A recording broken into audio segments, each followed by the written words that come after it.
Hello and howdy. My name is Jared Noam and I'm from the Clayton First Nation, and I'm the Junior Communications Analyst for the First Nations Housing and Infrastructure Council for BC. I'm also happy to let you know that I'm calling you from the unceded and ancestral traditional territory of the Clayton. I'm very fortunate to have begun my journey with Finnic as the presenter at the 2S LGBTQIA+ engagement session that was held on February 11th earlier this year. I was then hired under the direction of the Finnic Director of Media and Communications, Courtney Crane, and have worked alongside the Finnic admin, engagement team, regional engagement coordinators, senior advisors, and upper level management. One of my first tasks as the junior communications analyst was to read through and edit the Phase 3 engagement report, which has led us all here today. Before passing the mic to our acclaimed guest, friend, and fearless leader, Sylvia, I have to say how inspiring and monumental the Phase 3 engagement report is, and that this work really has the power to change the lives for the First Nations people of BC for the better, and in regard to their housing and infrastructure. So without further ado, I would like to say a bit about our presenter today, Sylvia Olsen. Sylvia was and is our senior housing advisor, and she wrote the Phase 3 engagement report. A little bit about her, she has her Doctor of Philosophy dissertation from the Department of History from the University of Victoria. Her doctoral dissertation was in, you guessed it, First Nations housing. Her work focuses on government housing programs on reserve and their impacts on First Nations in Canada from 1930 to present. She possesses extensive knowledge of First Nations communities, history, political, administration systems, and housing program development and management. Dr. Olsen garnered firsthand experience regarding First Nations housing issues, having lived on reserve housing for over 35 years. Sylvia has worked in all fields: construction, management, research, communications, policy, and governance over the past 2 decades. She is an experienced project and construction manager with many years of business management experience. Dr. Olsen is an adult educator and trainer specializing in First Nations capacity development and has an extensive knowledge of curriculum and training material development. She co-created and is currently teaching the First Nations Housing Managers program at Vancouver Island University. Dr. Olsen is also currently a BC technical representative on the Assembly of First Nations Chief Committee on Housing and Infrastructure, and she also is a member of the newly formed National First Nations Housing Professional Alliance. And thank you so much, Sylvia, for being a part of our team. Before I pass the mic off to her, I will now go to our Regional Engagement Coordinator and Cultural Leader, Doug Harris, to Quelim from the Siamis First Nation, to open our webinar through a traditional prayer and song. Off to you, Doug. I native Mucklewait. Good morning, everyone. I will be using Polkamitnam. I squeal see na see ya. I native Mucklewait. Hi sapka atanaquea. Ainsa Doug Harris. The Holmoch sna. Tal Wheelam. Taneten al the Stumenis Tamoch. Heichka. Oh, Heichka the Siem Squamish Tamoch. Oh, Heichka the Siem Ewa Tuth Tamoch. Iantu Heichka to the Musquium Tamoch. Good day, friends and relatives. Good morning, everyone. Thank you all for being here today. My name is Doug Harris, and my traditional name is Talhuilam, and I'm from the Tsimenis traditional territories. I'd like to start by thanking Squamish, Tsewatuth, and Musqueam for allowing us to be in their traditional territories. It is my honor to begin our meeting in a good way. Our traditional teachings, our protocols to acknowledge the traditional territories, and thanking you all for being here today. On behalf of First Nations Housing and Infrastructure Council BC, using our traditional teachings, I'd like to start our meeting by sharing a traditional prayer. Asim na so Juan, na si ya na elish watlaqua hai tsepka. De kwasiela atanaquil I yatsalt eat iti watsalt. It with sensei.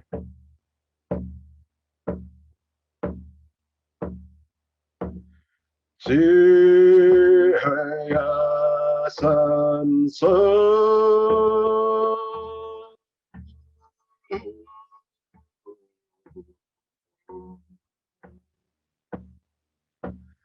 Syria sunset.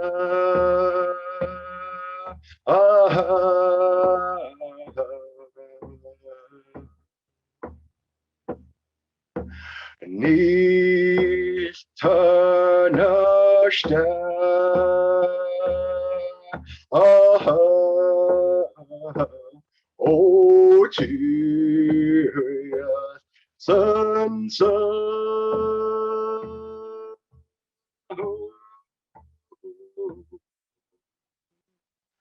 Hata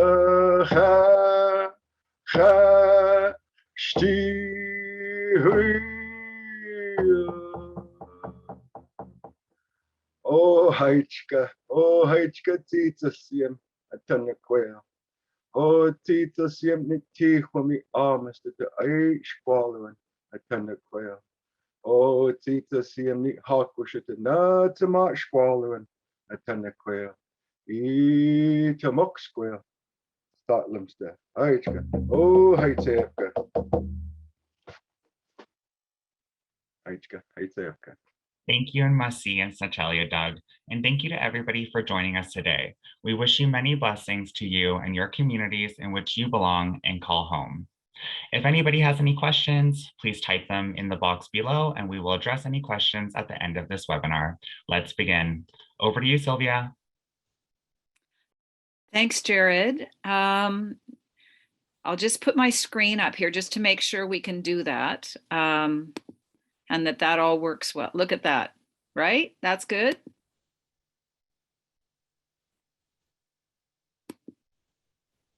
Okay. Looks great. Okay, thank you. That took me a while to learn how to do that, so I'm kind of proud that I can make this work. Yes, I'm Sylvia Olsen. Thank you for that introduction, Jared. Some of it's not current because I am in the process of retiring from everything. Everything, all my hats. I'm taking one off at a time. So some of those hats that Jared talked about, I don't have anymore, including being an active member of FNIC. Although I have been with this group since its inception 4 years ago or so. So thank you for letting me come back and talk about this report that we have out. And I'm going to start. Let's just see how that works. Okay, I'm going to go back. I'm going to start by saying what this report is not. This report is not a needs analysis. This is not where you're going to find the numbers of what First Nations require. This is not that sort of report. In fact, FNHIC is involved right now in that study, and it's going on with, and we're actually doing it in conjunction with the provincial government. Nikki Lindstrom is leading that. I have a very, very small hat with that just as a research advisor because I've been researching for decades. So what this report is different than that. It went out and asked First Nations from BC what they want to see, how they want change to take place. The needs assessment will follow later. I don't know, maybe in a year. That's probably optimistic, but hopefully in a year that study will come out. So this one is our phase 3 engagement. And we had 2 before, which we'll talk about in a minute. But in 2020 and 2021, we engaged in what truly is the most comprehensive research project that has ever been conducted in First Nations in BC, asking this question. What do you want? What's going on and what should go on with housing and infrastructure? We had 9 informational webinars like this, 90 feedback sessions, like we'll follow this, 9 targeted sessions, which you'll find out about a bit later, 1,283 people logged in, representing 133 First Nations. And we've estimated that we spent probably 2,000 hours actually interacting with people, not all the work behind it, just the interactions. So this was pretty comprehensive, extremely comprehensive. And the most important thing that came of it, because we were representing FNIC, which is the idea of a new way of delivering housing. This is the most important slide. It said, it came back from many sources that almost 95% of BC's First Nations people want to see a housing and infrastructure authority, organization, entity, take over housing and infrastructure services from the federal government. Clear, it was absolutely an unequivocal statement from First Nations that this is what they want. So we pulled out some key messages. The transfer should include all of federal housing and infrastructure services. At some point, it just needs that the whole thing needs to be taken from government to First Nations. That the new entity should have the ability to amend and create programs and services as they see fit.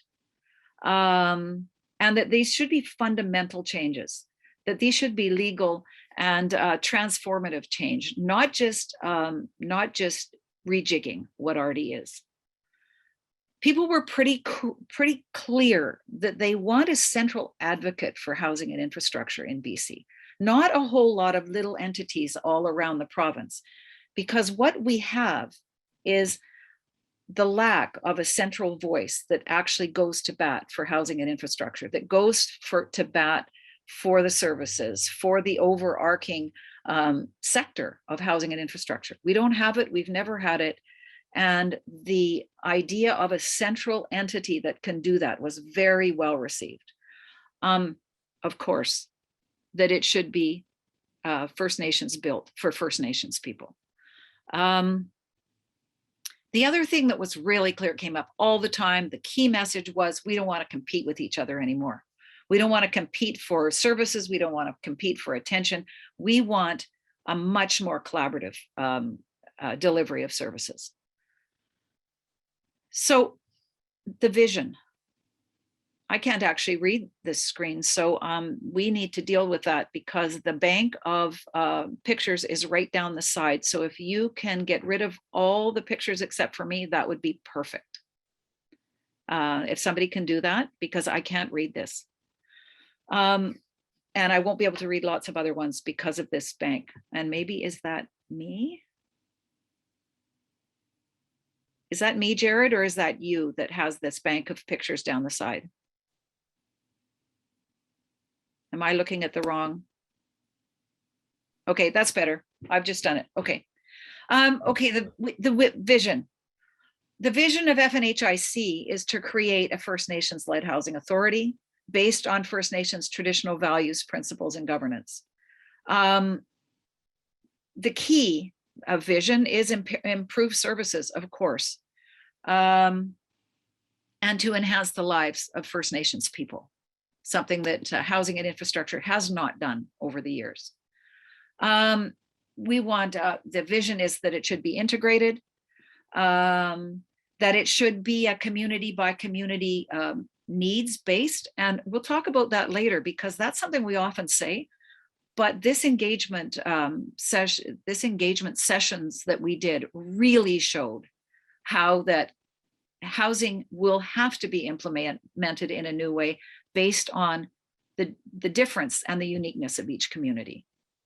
We're looking for long-term strategies and with community wellness in mind rather than programs. Guiding principles, First Nations driven, First Nations led. Local priorities, local control.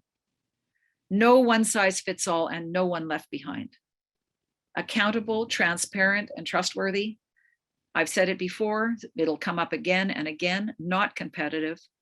And when we say without prejudice to First Nations interests, we're meaning that this is not going to mess up the thing you've got going on right now. That is not the intention, that anything that you want to retain will be disrupted.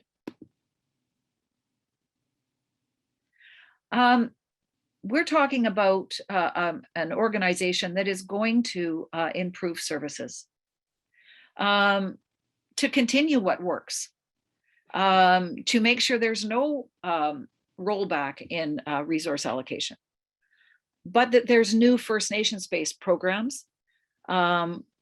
This entity should deal with the corporate, the regulatory, the professional, the financial, the management services, and there should be some value added. That came up all the time. We want value added. We don't want what is, we want what can be. That was very clear. And outcomes from dependency to self-determination, and everything that's going on in First Nations right now is moving from dependency to self-determination. And if anything, housing is way behind. We are way behind some of the other sectors that have moved, like health and education, are moving much more quickly. Perhaps we're catching up, but from dependency to self-determination. Thriving First Nations housing and infrastructure sectors is important because it's 2021 and there has yet to be a First Nations housing and infrastructure sector.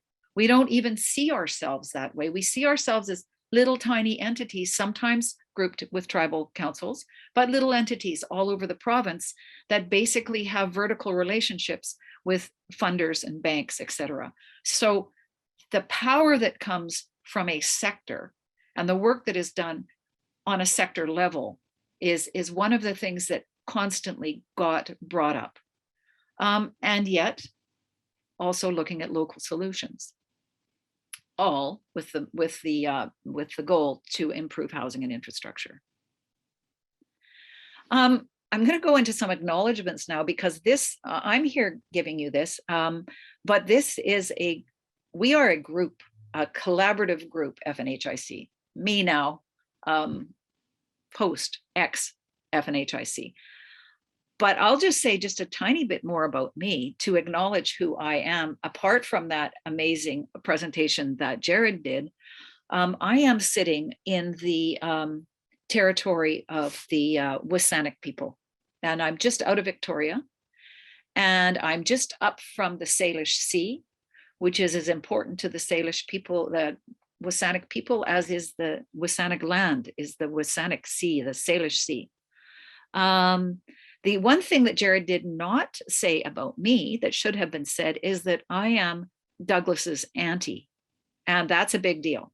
That's a big deal because Douglas and I have been Douglas's auntie since he was born. So that's one of the hats that I have on as I'm giving you this presentation. I was a married-in member of Sartlip First Nation since 1972. So on-reserve housing has been something, as Jared said, that I've lived, worked, studied, advocated for, stayed awake at night trying to figure out, and done my PhD with. So this is something that has been my life, and I'm very, very happy right now. I am very happy to pass the torch over to the people that you're seeing on this call, like Douglas, like Jared, like the amazing team that FNHIC now has, and you're going to meet them. First of all, we want to acknowledge the people who gave their input to this report that I'm going to talk about. Hundreds of them, as you said, as you saw in that first slide, from a wide swath of First Nations and First Nations interested society in BC. And we had amazing presenters, professional people, experts in their field giving us leadership. So first of all, just a real moment of respect for the amount of time and energy, love and concern, and just downright smarts and knowledge that has been put in to this report from the people that participated. And then there's the team. Yes, thank you, Jared. Exactly. And then there's the team. I led the engagement part, which is why I'm speaking right now. And Carrie Black from, well, I'm not going to say where she's from because she moved and she's now not here in BC. But Carrie Black led the communications team, and really this arrangement, we decided right off the bat that engagement and communication was going to go forward in phase 3 together, side by side, not like this. It was more like this. And so Carrie Black was there from the beginning to the end. And then at some point we brought in the fabulous Courtney Crane, who did a lot of the communications and started to actually get us a lot more professional, which thank you, Courtney. And as you can see, she's brought in Jared, and now I'm not there, and now they're looking so much more professional, and it's very cool. But it's a bigger team than that. Lori has now taken over the engagement coordinator side of the work that I did, and we had this fabulous, and still do, this fabulous team of frontline workers that that lots of you will already know. Douglas is our cultural leader, but he's also the West Coast, Southern Island, Lower Mainland rep. Mona Bill is no longer with us, but she did some of the Fraser Valley Interior. Thank you, Mona, if you're on. Nikki Lindstrom, who's now put on a different hat of research. She was up north with the Prince George and up that area. Marilyn Johnny, North Island and the coast, the West Coast. And Beverly Smith. Hi, Beverly, I haven't seen you for a while, but she does the full interior region. This is the team that put together this and did the hard frontline work of this report. Okay, so we got hit right off the bat. We did phase 1 and phase 2, starting in 2018, 19, and 20. And then we started putting together this phase 3. This is the one we were really going to go out there and we were going to take engagement way to a whole other level. And then the world met COVID in March. And I met it personally in my own house pretty seriously. And we had to do a complete turnaround. Everything had to either stop or had to take on a new look. Everything then was turned immediately in from March till June. Carrie and I actually just turned the whole thing around and put it into virtual spaces. And just a shout out here, I did not do that. Let's be perfectly clear. You would never ever have seen anything if it was going to be up to me to put anything in a virtual space. Carrie did that part. I actually recreated some of the methodology. So a big shout out to Carrie on the virtual spaces. That's when we hired the 5 regional coordinators that you have just met. And we said, we can't do this without some oversight. So we also brought on this group of expert advisories, EAGs we call them, and we brought our work to them so they could give us some feedback. There's 12 of them, I think maybe only 10 now, but these are BC's exceptional, there's lots more than this, but these are exceptional housing professionals in BC and infrastructure, housing and infrastructure. Phase 3 took phase 1 and 2, pushed it forward, refined it, and came back with a much, much more First Nations grounded feedback. Everybody's talking about change management these days. For one thing, FNHIC does not like the term change management. It doesn't work for most First Nations people that we talk to. The response to change management is don't come in here and manage change on us. It's a very top-down sort of concept. The health people in BC, use the term navigating change, which works a lot better. Because seriously, change it's just barging in on housing and infrastructure. It is coming, it's there, it's thorough, it's serious, it's tough, and it's important. And we needed some pretty straightforward change messages.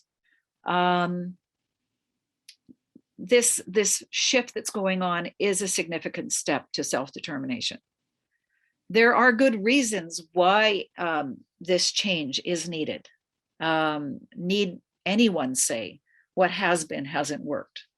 There needs to be a different way of delivering housing and infrastructure. Together with First Nations, FNHIC wants to embrace this change. And this huge engagement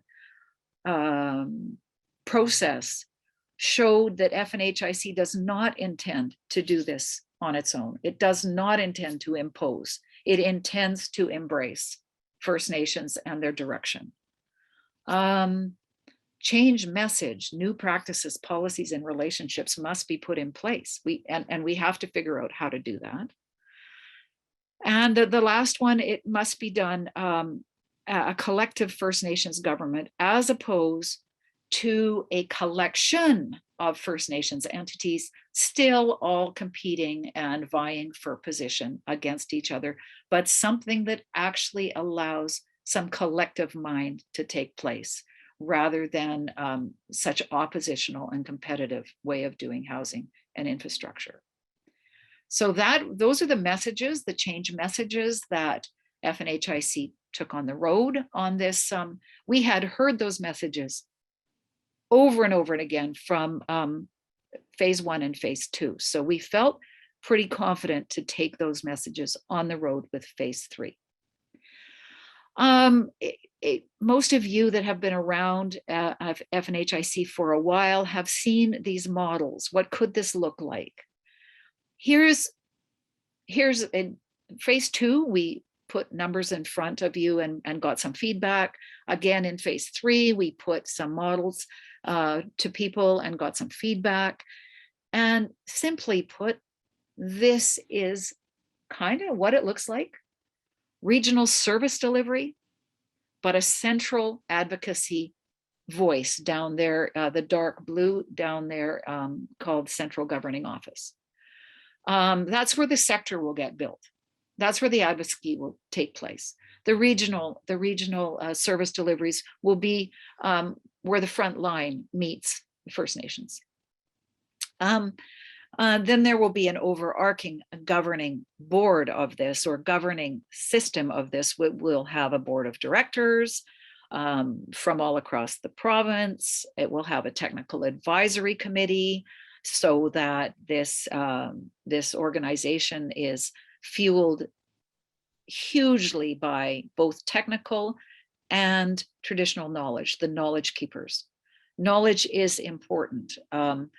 Our industry has not been driven by knowledge. It has been driven by government programs. And that's not okay anymore. So this technical advisory committee are the knowledge holders, both traditional and technical from universities, et cetera. And then a leadership advisory committee that will be in touch with the BC First Nations leadership. As you can see, this isn't got all the bits all figured out, but it's a pretty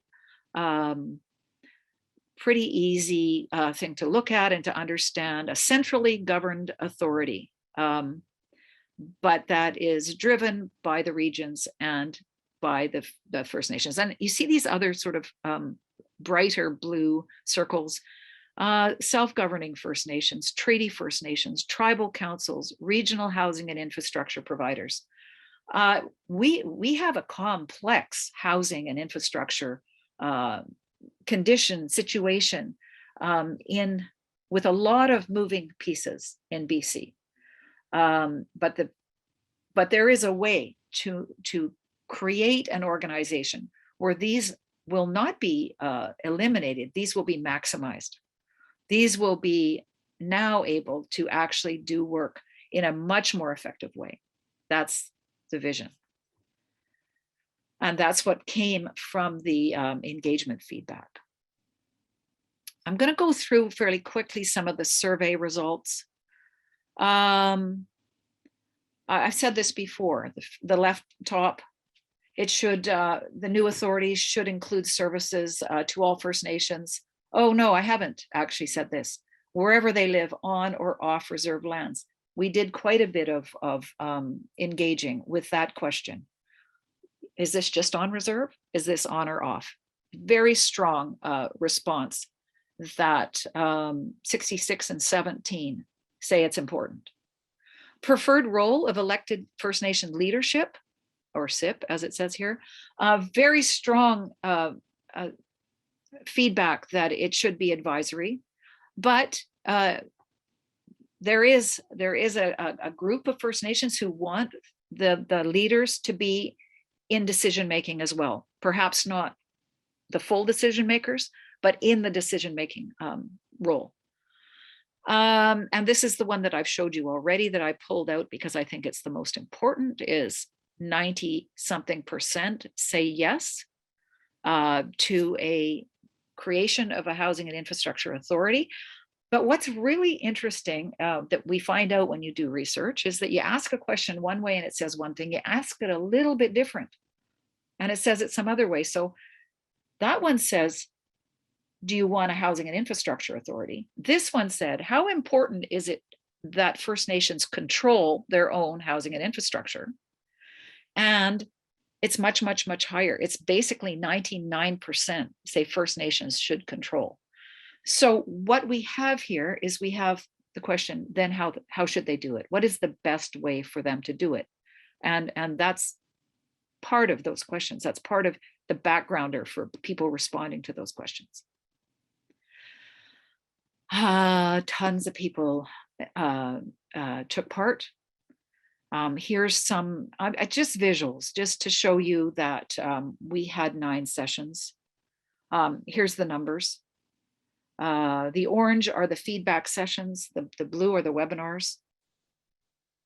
I've already given you the real numbers, but that's just a visual for you to look at. We had these focus groups, what I'll talk to you about later. There was 3, 6, 9 of them. These were my favorite of everything, and I'll talk about them later. But this is the response.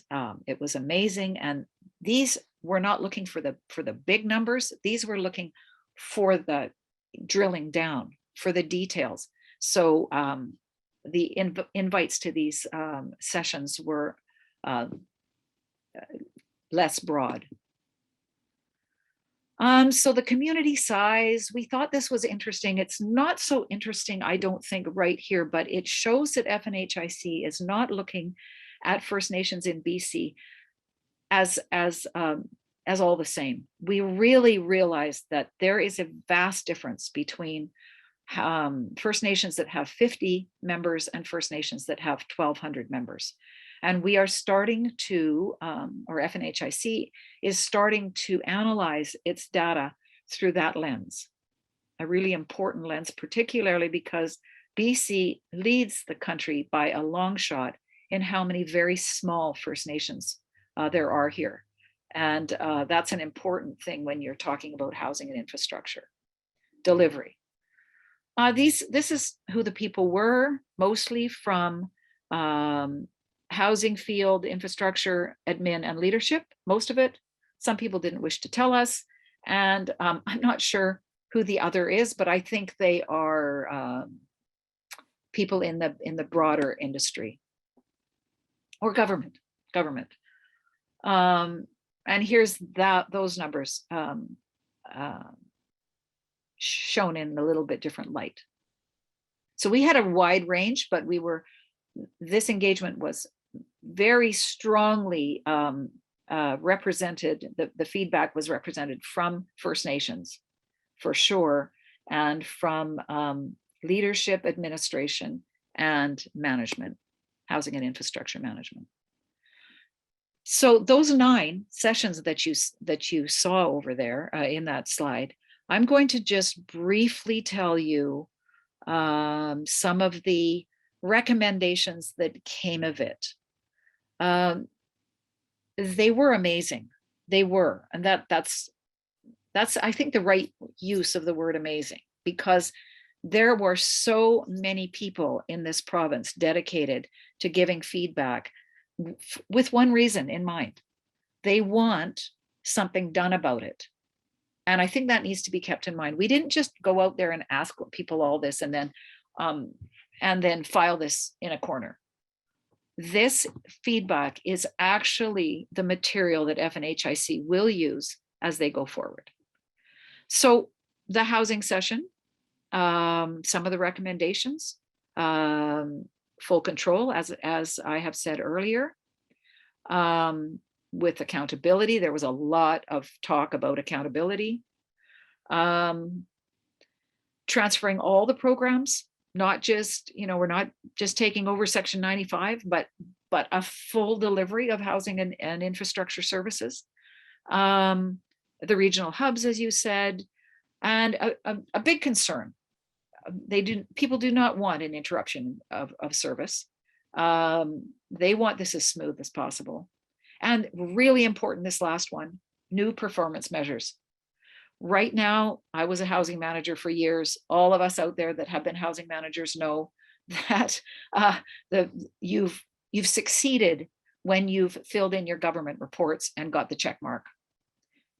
That's not what anybody wants anymore. That's not success. Success is when something is delivered that actually fulfills First Nations beliefs, values, needs, and desires. And that is an enormous change that has to take place in order for that to happen. Infrastructure feedback came back a little bit different. People are really interested that all the infrastructure that is attached to getting a house, like to have a house function, should be transferred along with housing. But we all know there is once you get into infrastructure as a total topic, there are all sorts of partnerships that need to be made so that First Nations are in charge. First Nations do determine how that happens, but in partnership with a whole lot of other entities that deliver infrastructure. Infrastructure is something that obviously is delivered in a much broader scale. Funding and finance, really interesting. Advocacy, a strong message, negotiate a settlement for past substandard conditions. Right now, that's not on the table. There is no central advocacy. There's no central voice saying, excuse me, government, but the housing that you have delivered since 1930 has destroyed our communities. There is a strong desire for that to be on the table, for increased more appropriate funding, and to develop new programs. So funding and finance, there was a huge advocacy drive. New funding approach, a much more flexible system, and new financial tools. I think that's pretty self-explanatory. So when there's a new authority, hopefully that's what will take place in funding and finance. The business of housing, we've all heard of the housing as a business, but this kind of flipped that around, because there is a huge sector. There's a huge housing and infrastructure sector, business sector, people making huge amounts of money on housing. This is not turning your rental properties into a business, although you might want to do this. This session looked at, we're completely missing the boat. There is a huge infrastructure and housing sector out there, and we need to get to be part of it. Should be making money off the sector, not just paying the sector to service us.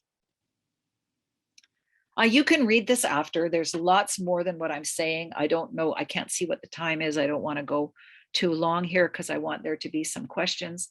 So I'm just picking and choosing because I get to. Readiness and capacity.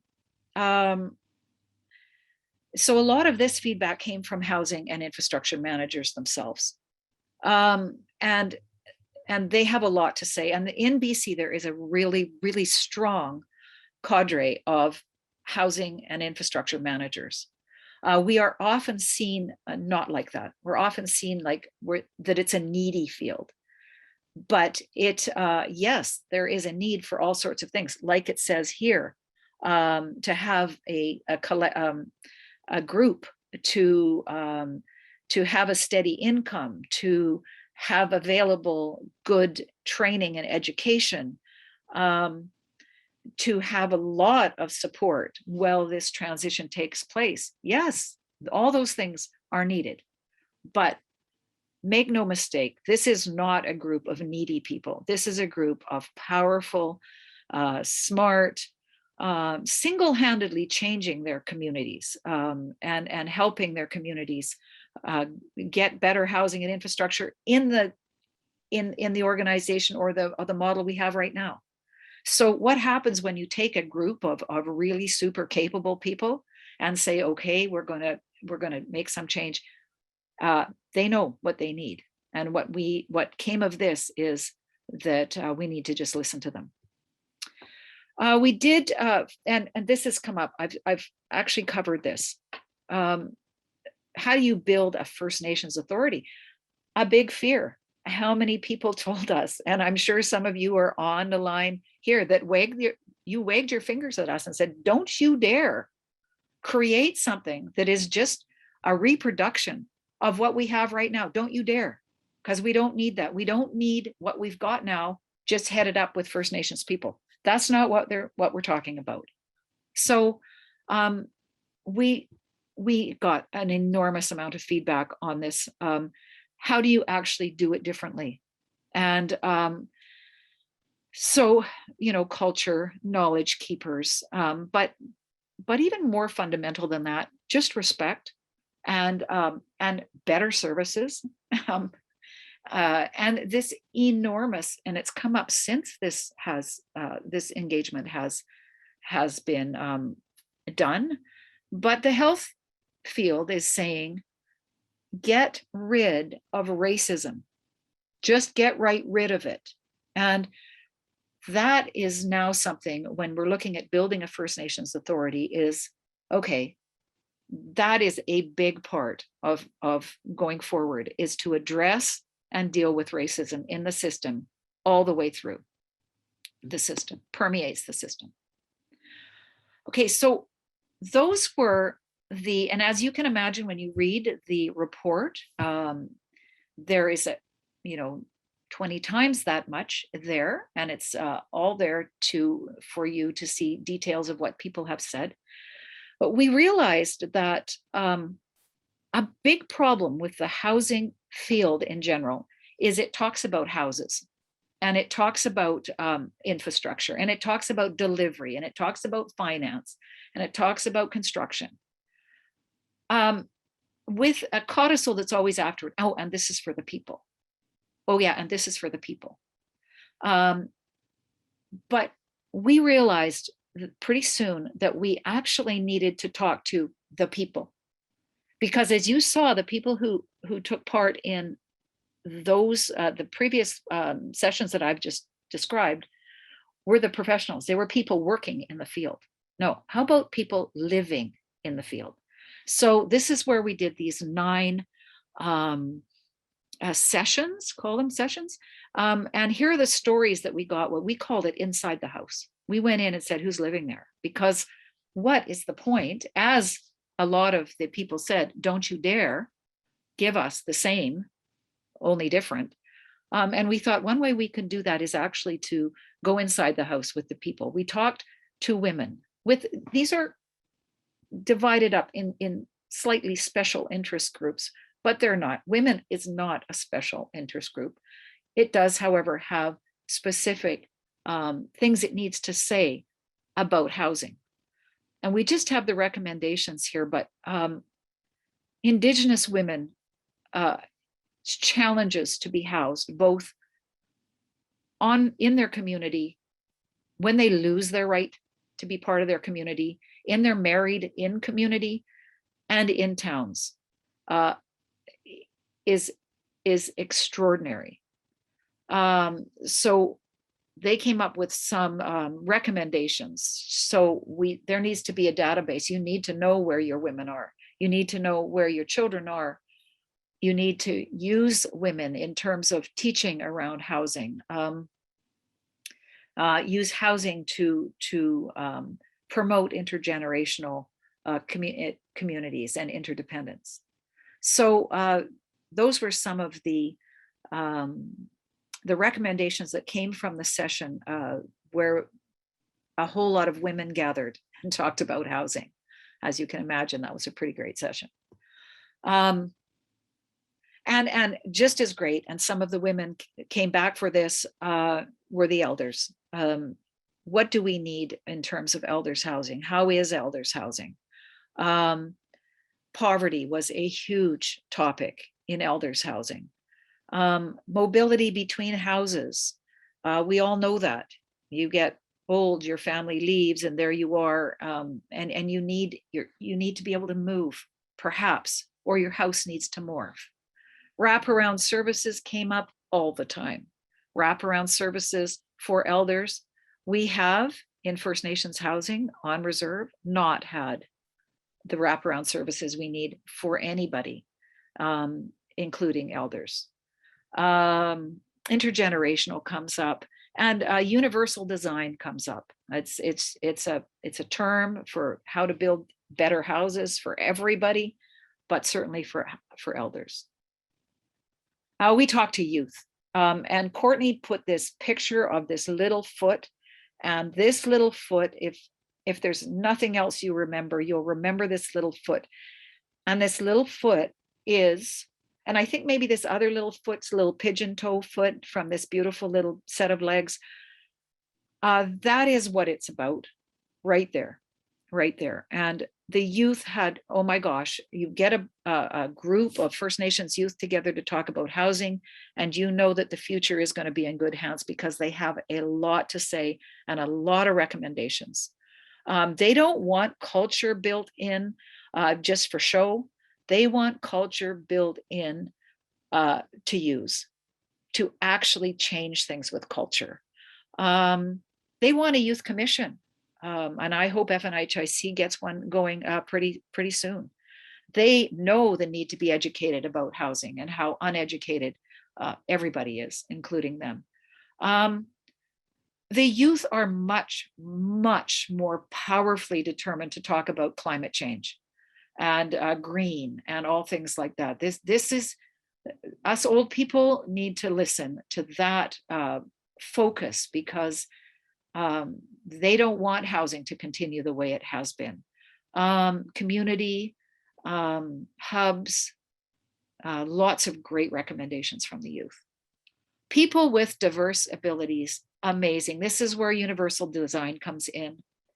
We are all starting to think about building for people that may be in wheelchairs, but we haven't even started, I don't think, lots of us thinking about people who are sight impaired, or people that are hearing impaired, or people that have mental disabilities.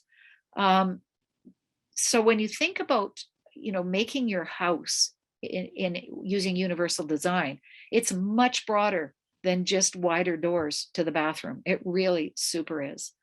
Wraparound services. And what came with the people with diverse abilities was all of us. I don't know how many, I think there's 56 people on here. Every one of us, me and Jared, you two, need to look through the lens of people that struggle to get around, that don't have our privileges, our physical privileges, and to see the way we build houses just in a whole different way.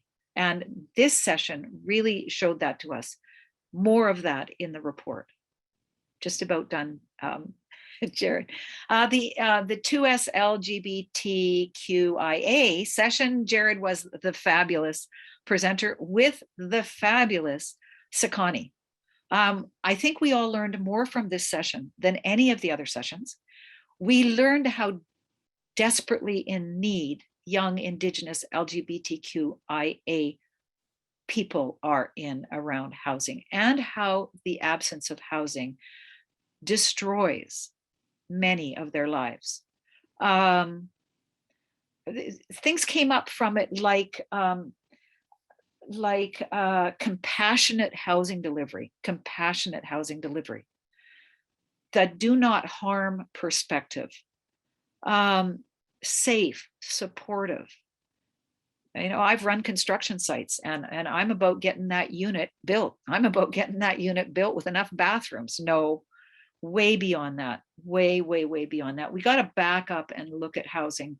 This group had told us, as well as other groups, but perhaps more profoundly than any other of the groups, this group told us we suffer from what they call intersectional oppression. How easy do you think it is for an LGBTQIA young person to get a house who is also having trouble finding work because they're also discriminated there? They're also likely poor. They are also very much First Nations. 4 or 5 or 6 strikes against you, getting a house is just not, it's just not possible. So this group end up getting really dangerous housing, really dangerous housing. And as a grandmother, this one shifted it up for me. It really did. And thanks for your part of that, Jared. It was amazing. And young parents, as we all know, as many children are in care today as in the height of residential schools, and housing is still playing a huge role. The young parents said, they've got our children, and we can get our children back when we get a house that matches what they think we should get. Okay, we all know that's worth probably $1,600-1,700 a month if you're lucky. So they had all kinds of recommendations about creating hotlines so that we know where these young people are, so that we can challenge the government regulations about bedrooms, etc., so that we can create supportive wraparound services around young people. Those young families will do a fine job of raising their children if they had somewhere to do it. One more, I think, here. And young people aging out of care, my gosh. That is another housing challenge. Very much the same as the other ones, is this group of people needs to be looked at in terms of their housing challenges. And we didn't look at urban First Nations housing or urban Indigenous housing. We looked at First Nations people who are living away from home and looked at it in a bit more complex way. What are some of the things that they're doing? What are some of the things they need to do?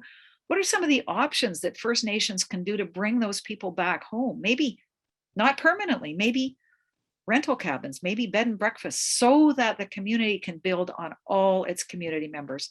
This session opened our eyes to ideas in housing that we hadn't thought about before. That's it.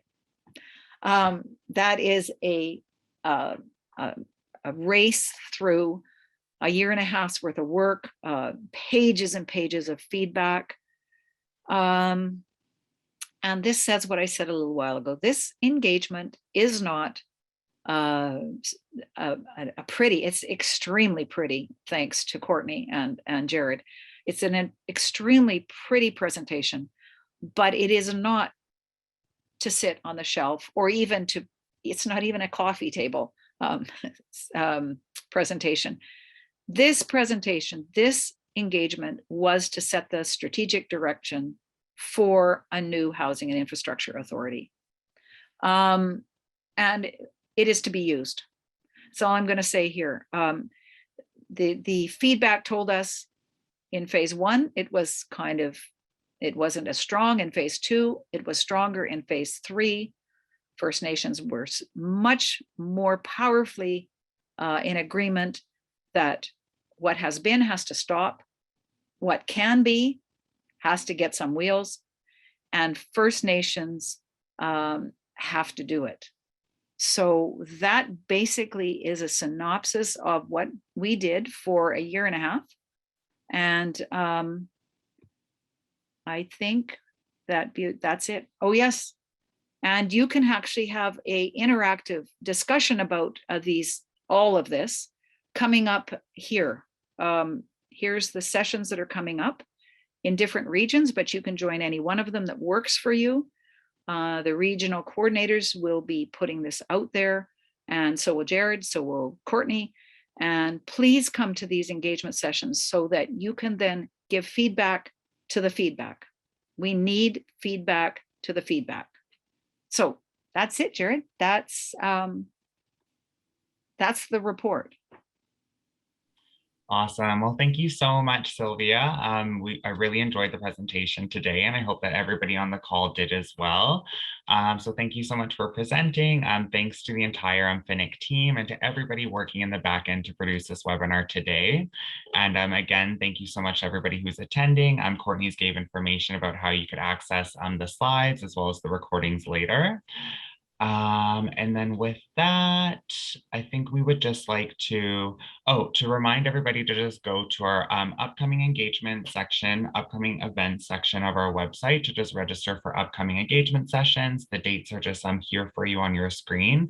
And that includes the upcoming Compassionate Housing Delivery Workshop that will be presented on the 23rd, so next week. For anybody who's wanting to see the Phase 3 engagement report, it's found in the news section of finic-bc.ca as well. And so with that, I'm just going to go to our REC and cultural leader, Doug, to close out today's session. So thank you all so much.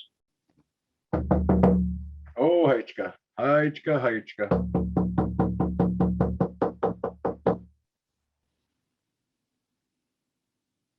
Oh, oh, oh, oh, oh, oh, oh, oh, oh, oh, oh, oh, oh,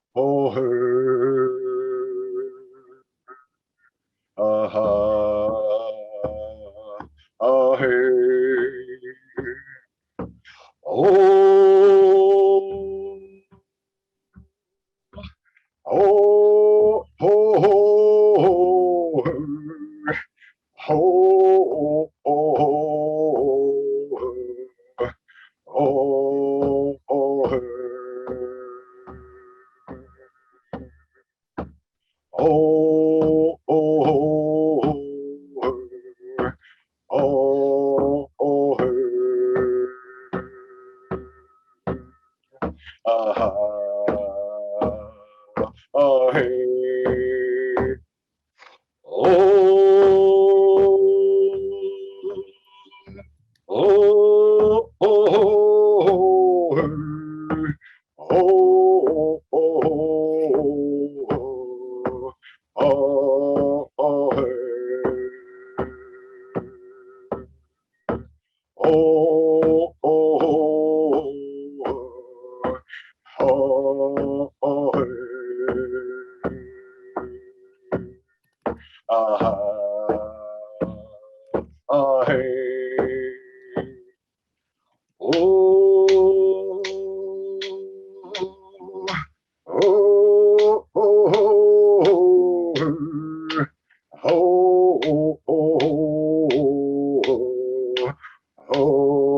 Thank you. Thank you so much.